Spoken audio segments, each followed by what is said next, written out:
It is such a joy today, and the whole atmosphere seems to be bubbling with it. As if the angels are singing. And the speciality of Hanumana was that he was an angel.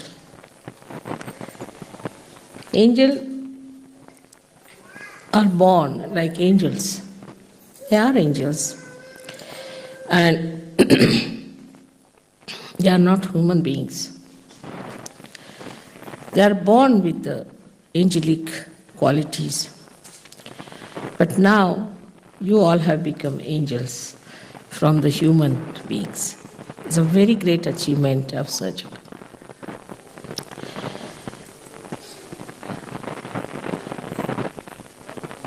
The qualities that are born with the angels are seen from their very childhood.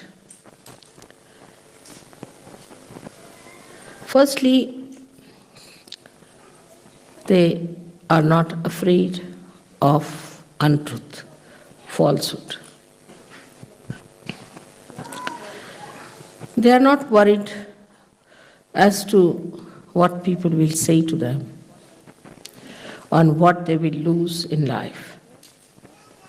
To them, truth is their life. They breathe truth. And nothing else matters with them. This is the first great quality of an angel. They will go to any extent to establish truth, to protect the people who are in truth. It's such a wide range of these angels all over. So in the left side we have Ganas, on the right side we have angels, and translated in Sanskrit language or in any Indian language as Devdut, means they are the ambassadors of gods. So now you are the same. You are all angels now. Only thing, you are not aware that you are angels while they were aware from their childhood. If you know that you are angels, all your qualities will start shining through. And you'll be amazed that the quality of standing by the truth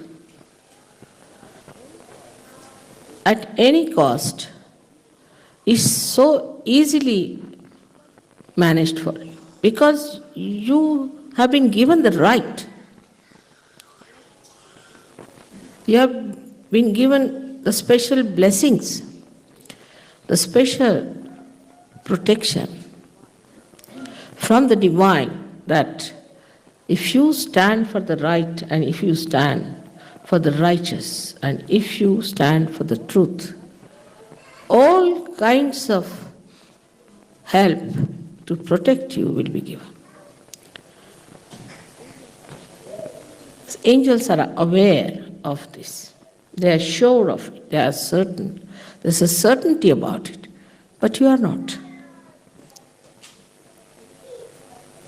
You still sometimes think maybe, may not be. Same style. Goes on. But believe me, you are angels. You have all the powers, and what rights you have.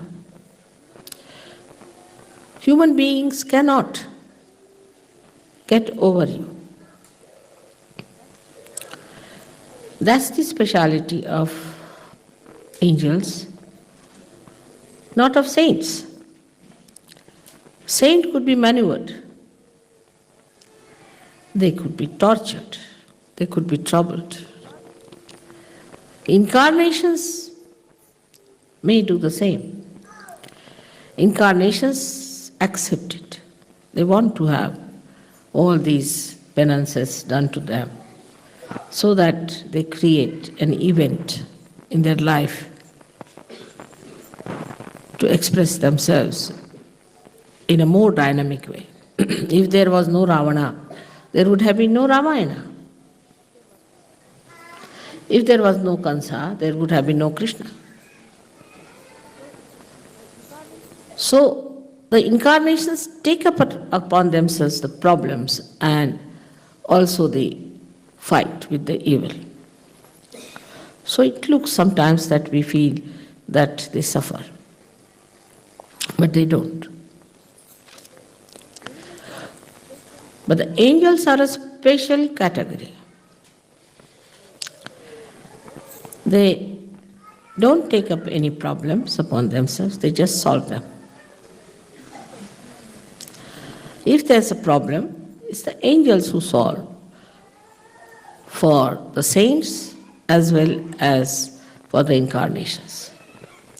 And they are to be told sometimes that don't jump in just now. We are working out on the stage now. You will jump when we'll ask you. They are ready, standing at the door, just to jump in. So anxious. And they are fixed quantities. You can rely on them completely. For example, Shri Hanumana, as you know him as an angel, has great capacities, great powers, and it is his right to use them. And he is very aware of it. He does everything very amusingly, uses his powers very amusingly. Like he burnt the whole of Lanka, and he was laughing at it.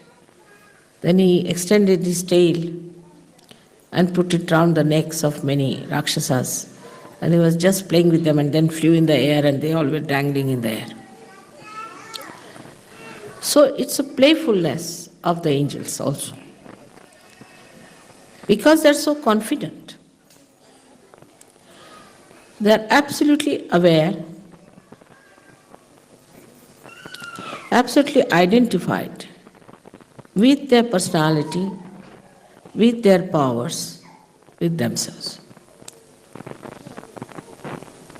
Here the Sahajogis sometimes don't understand that I have made you into angels.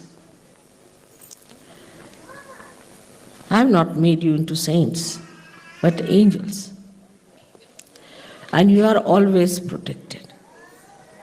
I can only make angels, I can't make saints. Saints are made by their own effort. The effortlessness doing is like Ganesha, like Kartikeya, like Hanumana. The same way you are all made with the same style. So try to understand that what I say about you is the truth. Kinds of conditionings work even through you people, though you are saints. And you don't know how to spread your wings. Still, sometimes I feel that the rebirth has taken place and they have all become like angels with wings. But as little birds, they still have to learn how to fly. But you must gain your confidence by your experiences which you have in Sahaja. As you were singing yesterday, miracles every day, miracles around you. These are done by the angels, and they try to convince you that you are one of us. Just join our company. So we have so many angels now sitting here. And why should not we think of transforming this world? And there's one more thing that you have other than the angels, because angels do not raise the Kundalini. They cannot. They are not bothered about it. They are there to kill, to burn, to suppress, to remove all the evil people around you. But they cannot transform. Angels cannot transform. So you have a greater right than they have in the realm of God, that you can raise the Kundalini of people and you can give realization. But human conditionings are still sticking on. For example, I wore a ring the other day, and then my daughter started teasing me that, now, you must only show this finger all the time to people so that they see your ring. So, in the mundane human life, whatever we have, possessions, maybe powers, you see. For example, somebody is a man with some position, immediately you can make it out with his nose and lips the way they are turned upward.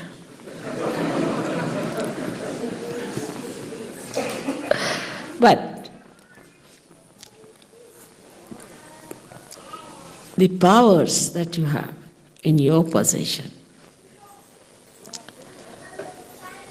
you are afraid to manifest them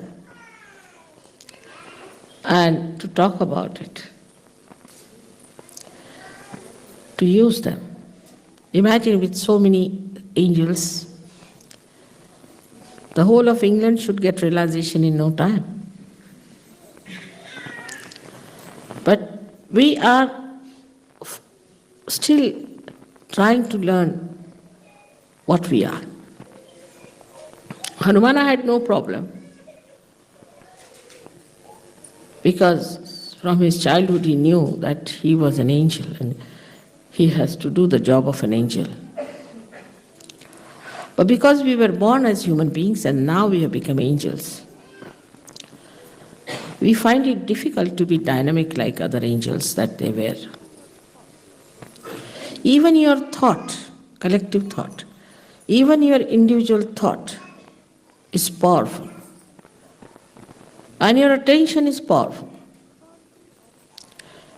Because of this fear, or maybe the conditionings as you can call it, or maybe the ego part which is still sticking on to you,